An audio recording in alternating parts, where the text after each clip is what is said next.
Eh bien Sophie, bonjour et bienvenue dans ce nouveau tutoriel qui va t'apprendre à te servir de Google Forms, l'application de Google permettant de réaliser des questionnaires. Premièrement, il faudra se rendre dans la barre de recherche de Google Forms afin de taper Google Forms. Une fois cette recherche effectuée, il faudra cliquer sur le deuxième lien. Google Forms vous permet de créer des questionnaires et je clique sur ce lien, j'accède à Google Forms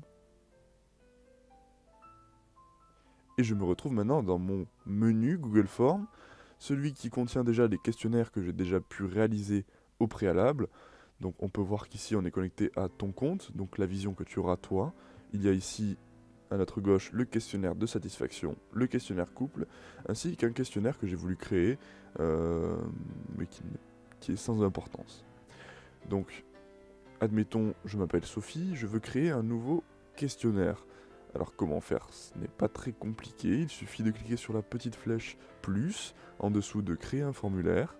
Je crée mon questionnaire. Alors voilà, j'arrive maintenant dans le menu de création de mon questionnaire. Il suffira maintenant de rajouter un titre à mon questionnaire. Donc j'ai créé pour toi un petit exemple de questionnaire. Voici le questionnaire test. Donc on peut le voir, j'ai mis une petite introduction. Toujours bien de mettre une introduction pour restituer le contexte à la personne qui s'apprête à réaliser le questionnaire. Et donc je t'ai proposé des exemples de questions de tout type et de toute forme. Donc on va commencer avec la première question qui est une question à choix multiples. Donc ici on voit je l'ai utilisé pour je suis un homme, une femme. Cette question va permettre à la personne de répondre une seule possibilité, c'est-à-dire qu'elle ne pourra pas mettre deux possibilités, elle sera forcément un homme ou une femme. Voilà, je passe maintenant à ma seconde question qui est donc une case à cocher. Donc on peut le voir, je possède donc un chat, un chien, un lapin, un enfant. Mais ici, on peut voir qu'une personne peut posséder et un chien, et un lapin, et un poisson. Ou encore, et un chien, et un chat. Enfin, tu m'as compris. Donc, les questions de type case à cocher permettent de mettre plusieurs réponses. Alors, avant de voir la suite des questions, par exemple, j'ai envie de voir ce que va donner le questionnaire final. Parce que là, on a euh, la vue créateur, c'est-à-dire on n'a pas la vue finale du produit fini. Donc, il me suffit de cliquer sur aperçu. Et donc là, mon questionnaire se charge en étant comme si on me l'avait envoyé. Donc on peut voir, je peux même cliquer pour répondre. Donc je suis un homme, je possède un chat, ici je ne possède pas autre chose. Allez, on va dire que je possède un poisson, car comme ça je peux décider de posséder plusieurs choses. Ici, donc, on a une question de type déroulant. Euh, j'ai choisi cette question-là. Nombre de participants au mariage. On peut avoir entre 10 et 30, entre 30 et 90. Enfin, là, une fois de plus, c'est à toi de choisir les paliers ou le type de question que tu veux. Ici, c'est juste un exemple, hein. On peut tout à fait utiliser cette question pour un autre type de... euh, pour une autre question. Ensuite, comment noteriez-vous la prestation de 1 à 5? Bah voilà, là, c'est une question avec une linéaire. C'est-à-dire que là, si on revient dessus, on peut voir que j'ai pris une échelle linéaire. Donc j'ai décidé de noter de 1 à 5, comme j'aurais pu le faire de 1 à 10, ou de 1 à 9. C'est à toi de décider. Maintenant, je vais passer à donc comment noteriez-vous. Donc là j'ai pris non pas une échelle linéaire, mais une grille à choix multiples. Ça me permet d'avoir une question avec plusieurs échelles linéaires. Donc on peut le voir, j'ai pris comment noteriez-vous de 1 à 5, la qualité des échanges, le nombre de photos. Bon, j'avais pas trop d'inspiration pour le type de question, mais tu as compris le concept. Ça me permet d'avoir plusieurs questions en une seule. Après, tu peux avoir le même type de question, mais là, une fois de plus, tu as plusieurs choix possibles par personne. Et donc là, j'ai galéré un peu à trouver une question qui, euh, qui m'inspirait. Donc là, on peut voir par exemple, selon vous, alors moi par exemple, j'aime le vin, les brownies, le chou-fleur, le parmesan, mais j'aime pas le foot. Ma femme, bon, j'ai pas de femme, mais je veux dire qu'elle aime le brownie, qu'elle aime le parmesan, et voilà. Et mon enfant, on va dire qu'il aime le foot, on va dire qu'il aime les brownies, et c'est tout. Voilà, donc ici on peut voir que tu peux avoir plusieurs réponses pour différentes types de personnes, ou enfin, ça peut être une autre question, totalement. Alors là, la date et l'heure, j'ai mis ça, mais très franchement, on l'utilise pas souvent, à moins que tu aies envie de savoir la date de naissance des personnes que tu interroges. Donc ici, on peut essayer de mettre ça. Bon, j'ai juste mis ces questions-là pour que tu saches qu'elles existent.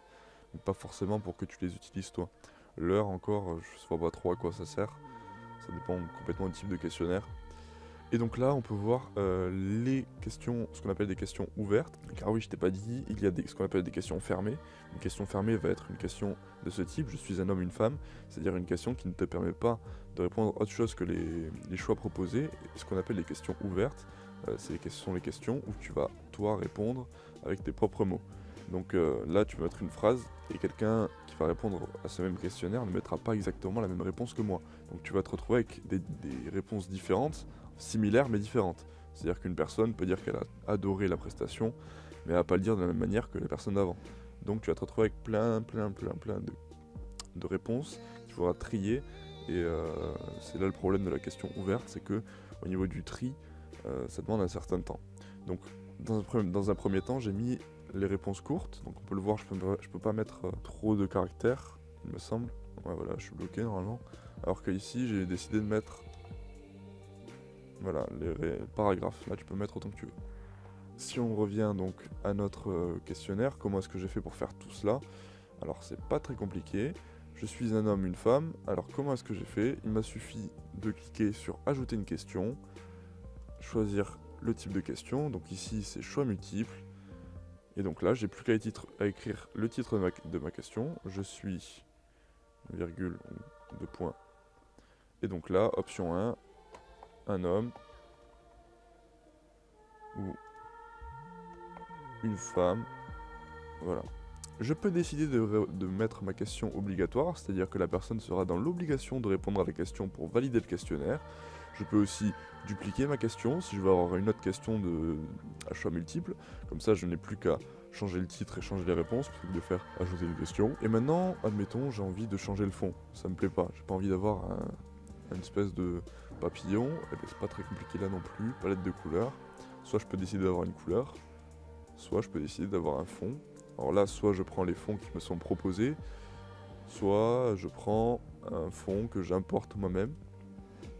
Donc là, je choisis de prendre quelque chose qui m'est proposé, le temps que ça charge, voilà, et ça va changer le thème général du questionnaire. Admettons que tu aies maintenant terminé ton questionnaire et que tu souhaites l'envoyer aux personnes concernées. Eh bien, ce n'est pas très compliqué, il suffira de cliquer en haut de ton écran, en haut à droite, sur envoyer, et choisir soit de l'envoyer directement via Google Forms, en envoyant ton questionnaire à une adresse mail. Donc là, je n'ai plus qu'à cliquer sur taper mon adresse mail. Ou alors, je peux décider de générer un lien qu'il est préférable de raccourcir. Et tu peux décider juste d'envoyer le lien où la personne pourra cliquer. Alors, je fais le parallèle avec MailJet. Ici, tu n'auras qu'à choisir le lien, à raccourcir et intégrer ce lien dans un bouton ou créer un lien cliquable dans MailJet, comme on a pu le voir dans le tuto MailJet. Allez, petite chose à savoir, donc me voilà sur ton questionnaire de satisfaction que j'ai pu administrer par mail. Je peux voir le nombre de réponses que j'ai reçues et on peut voir aussi ici comment se modélisent les réponses reçues via ton questionnaire. Donc on peut voir que Google Forms fait ça très bien, il fait ça de façon lisible et très ludique au final, car on peut voir le type de question et il te fait ça à chaque fois sous forme de graphique qui te permet donc de au mieux traiter les réponses. Donc tu peux voir en un clic à peu près les réponses obtenues par ton questionnaire. Allez, dernière petite chose à savoir, tu as donc déjà des formulaires, enfin des questionnaires déjà pré-créés qui te sont proposés par Google. On peut voir vos coordonnées, invitations, enfin tu peux tout à fait naviguer dans ces questionnaires déjà préconçus, à toi de les modéliser et de les personnaliser. Et je te laisse donc bien sûr le questionnaire que j'ai créé dans cette vidéo pour que tu puisses aller voir comment j'ai fait, qu'est-ce que j'ai fait dessus, et que tu puisses donc comparer avec celui que tu auras créé ou que tu voudras créer. Et bien Sophie, ce tutoriel touche à sa fin, je te remercie de l'avoir regardé jusqu'au bout. Pour toute question, sache que je me tiens à ton entière disposition, car je ne suis pas très loin. Je te remercie et je te dis au revoir.